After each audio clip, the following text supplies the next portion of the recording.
హరిహరాయ నమః. కార్తీక పురాణం 25వ అధ్యాయం 25వ రోజు పారాయణం. దూర్వాసుడు అంబరీషుని శపించుట. అంబరీష, పూర్వజన్మలో కించిత్ పాప విశేషము వలన నీకీ అనర్థము వచ్చినది. నీ బుద్ధిచే దీర్ఘముగా ఆలోచించి నీకెటుల అనుకూలించునో అటులనే చేయుము. ఇక మాకు సెలవిప్పించుము అని పండితులు పలికిరి. అంతా అంబరీషుడు, ఓ పండితోత్తములారా, నా నిశ్చితాభిప్రాయమును ఆలకించి వెడలుడు. ద్వాదశి నిష్టను విడచుట కన్నా విప్రశాపము అధికమైనది కాదు.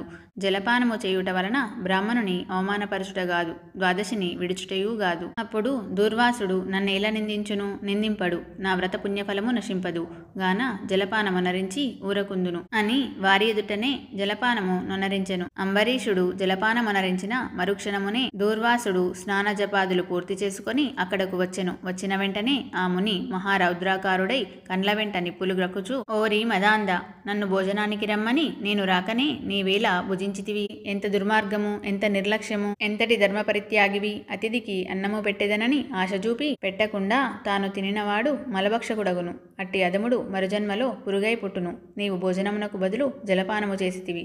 అది భోజనముతో సమానమైనదే. నీవు అతిథిని విడిచి భుజించినావు కాన నీవు నమ్మకద్రోహివి అగుదువే కాని హరిభక్తుడవెట్లు కాగలవు? శ్రీహరి బ్రాహ్మణ అవమానమును సహింపడు. మమ్మే అవమానించుటనిన శ్రీహరిని అవమానించుటే. నీవంటి హరినిందాపరుడు మరి ఒకడు లేడు. నీవు మహాభక్తుడనని అతి గర్వము కలవాడవై ఉన్నావు. ఆ గర్వముతోనే నీవు నన్ను భోజనమునకు ఆహ్వానించి అవమానపరచి నిర్లక్ష్యముగా జలపానమునరించితివి. అంబరీష, నీవెట్లు పవిత్ర రాజకుటుంబంలో పుట్టినావురా? నీ వంశము కలంకము కాలేదా అని కోపముతో నోటికి వచ్చినట్లు తిట్టెను.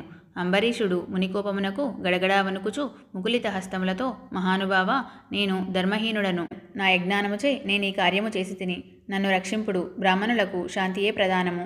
మీరు తపోధనులు, దయాదాక్షిణ్యములు గలవారు కాన నన్ను కాపాడుడని అతని పాదములపై పడెను. దయాశూన్యుడైన దూర్వాసుడు అంబరీషుని తలను తన ఎడమకాలితో తన్ని దోషికి శాపమీయకుండా ఉండరాదు. నీవు మొదటి జన్మలో చేపగాను, రెండవ జన్మలో తాబేలుగాను, మూడవ జన్మలో పందిగాను, నాలుగవ జన్మలో సింహముగాను, ఐదవ జన్మలో వామనుడుగాను, ఆరవ జన్మలో క్రూరుడవగు బ్రాహ్మణుడవుగాను, ఏడవ జన్మలో మూఢుడవైన రాజుగాను, ఎనిమిదవ జన్మలో రాజ్యము గాని సింహాసనము గాని లేనట్టి రాజుగాను, తొమ్మిదవ జన్మలో పాషండ మతస్థునిగాను, 10వ జన్మలో పాపబుద్ధి గల దయలేని బ్రాహ్మణుడవుగాను పుట్టెదవుగాక అని వెనుక ముందు ఆలోచించక శపించెను.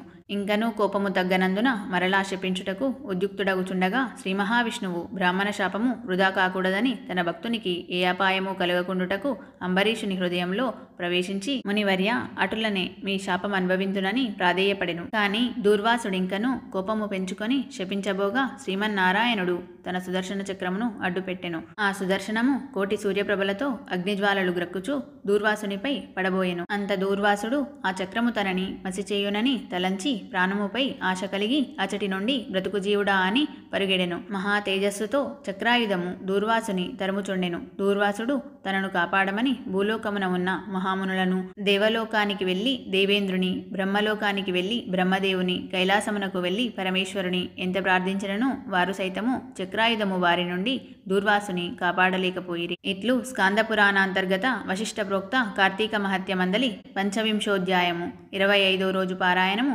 సమాప్తము.